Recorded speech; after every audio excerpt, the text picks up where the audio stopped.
Makingascene.org brings you arrangement before mixing. Fix it in the song, not the plugin. Welcome to the studio, everyone.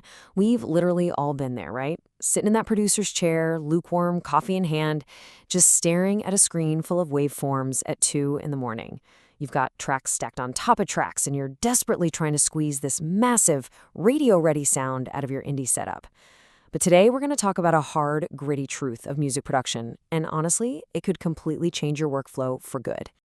So picture this. You hit play. The drums sound absolutely powerful, the bass is huge, the guitars are just roaring. But there's one tiny, glaring problem. Why can't you actually hear the song?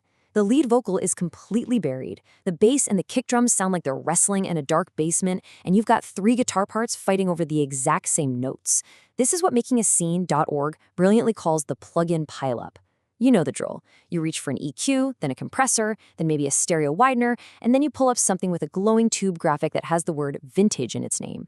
Cut to 2 hours later, and your mix is louder, brighter, and somehow even harder to understand. We have this false belief that buying more expensive plugins is going to magically fix a fundamentally muddy track. Spoiler alert, it won't. The core of the issue really boils down to this. Arrangement decides what is in the room, while mixing decides where the furniture goes. It's a great metaphor. As Makingascene.org points out, a mix engineer can absolutely move the couch around. They can dim the lights, maybe put a nice plant in the corner, but they literally cannot make a comfortable living room if your arrangement has crammed 6 sofas, 3 dining tables, and a small parade into the exact same space. Mixing is just not an emergency rescue service for a bad arrangement. So what's actually happening here? The science behind that muddy mix comes down to a psychoacoustic phenomenon known as auditory masking. When a piano, a synth pad, 2 incredibly thick guitars, and a lead singer all occupy the exact same musical register, like right smack in the middle frequencies, they don't combine to create ultimate power. No, they create a dense frequency traffic jam. Your human ear simply cannot give every single part first place when they're all overlapping in the exact same sonic space. I love this way of thinking about it. Music is a conversation. If everyone speaks at once, nobody sounds clever. At every single moment in your song, there needs to be a main character. Now, maybe it's the vocal, maybe it's a killer guitar riff, or maybe it's just a really tight drum groove. The other instruments, they have to choose the right moment to support that character, rather than constantly fighting for the spotlight. If your bass player decides that the quiet, emotional bridge is the perfect time to reveal their lifelong passion for jazz fusion, well, you don't necessarily have a bad bass player, you have an attention problem. Let's look at the buried vocal, which is easily the single most common home studio complaint out there. The instant reflex is to just turn it up, right? Compress it, or aggressively carve these massive holes into the track with equalizers.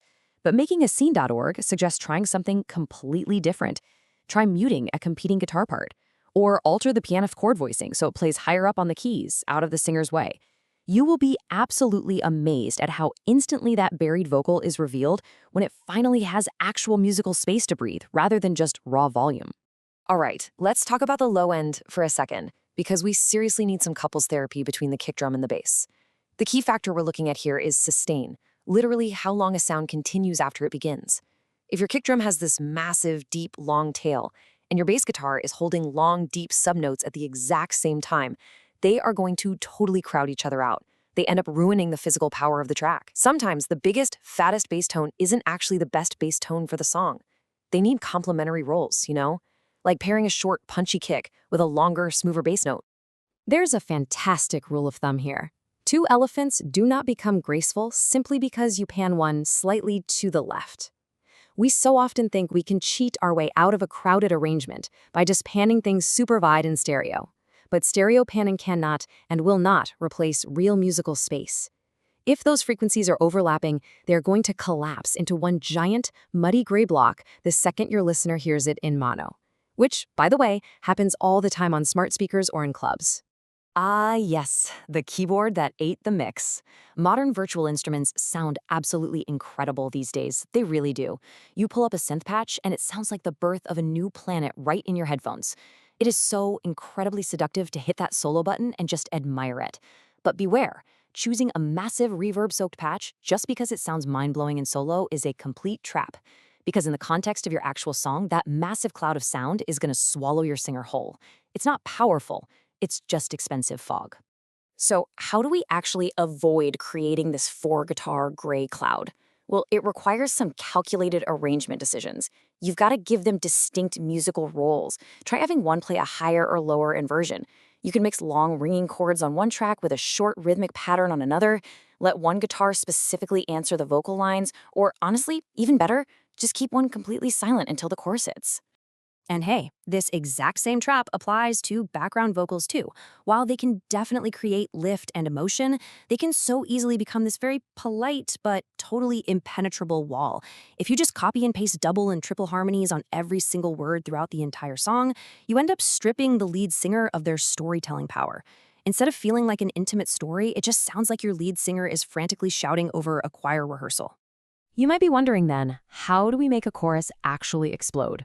We kind of get tricked into thinking that making a chorus bigger just means adding density, layering more and more tracks. But really, that just makes it busy. To make it truly exciting, you need contrast. You make room for the chorus to grow by intentionally stripping elements away in the verse. Think about it.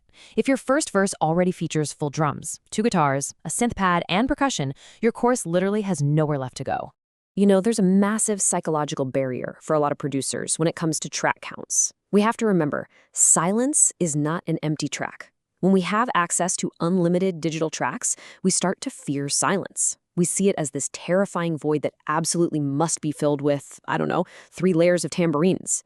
But strategic pauses, a missing kick drum for a bar, or even just an audible breath before a vocal line, these are vital, powerful arrangement tools that create anticipation and impact. And here is a really crucial point. The arrangement isn't just about what instrument plays, it's about how it's played.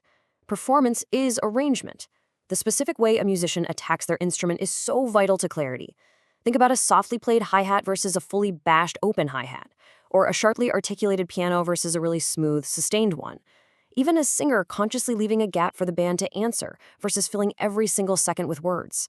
The actual notes can stay exactly the same, but simply changing these performance details will instantly clear up your entire production. Look, we've got some incredible visual tools and AI spectral analyzers today that can perfectly point out frequency masking and overlapping energy. But makingascene.org reminds us of something super important. The screen can show where the crowd is standing. It cannot tell you who should leave the party. See, an AI analyzer doesn't know which slightly imperfect take carries the true emotional history and weight of your song. That judgment call, that always belongs to the artist. Don't ever let a visual waveform become your band leader.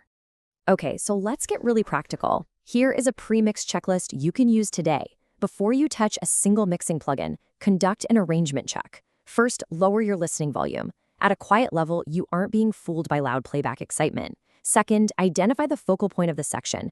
Third, start muting tracks and truly listen to how the remaining tracks breathe. Fourth, check the contrast between your verse and chorus.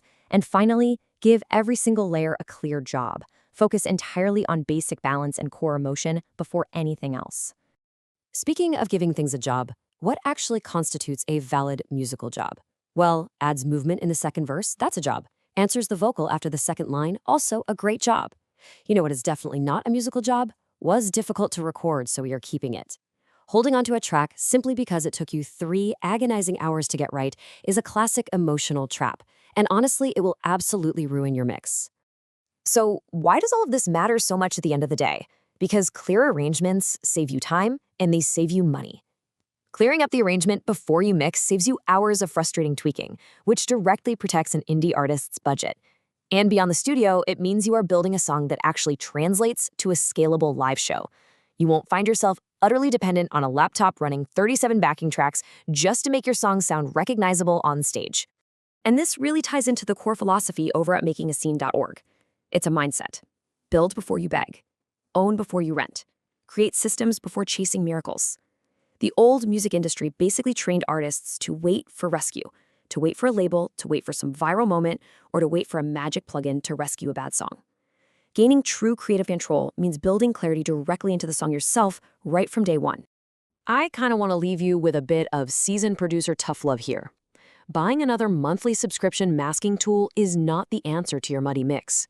Stripping away the excess ego of the arrangement is. Because sometimes progress is just deleting a track. So here's my challenge to you. Is the mute button actually your most powerful mixing tool? The very next time your mix feels crowded or blurry or weak, resist that immediate urge to open up a plugin. Just hit mute. Listen to what disappears, sure, but more importantly, listen to the clarity and the power of what suddenly becomes visible. Serve the song first, and I promise you, the mix will follow. Make sure you check out the other great articles and resources on makingascene.org, the place the indie artist goes to build the new music industry.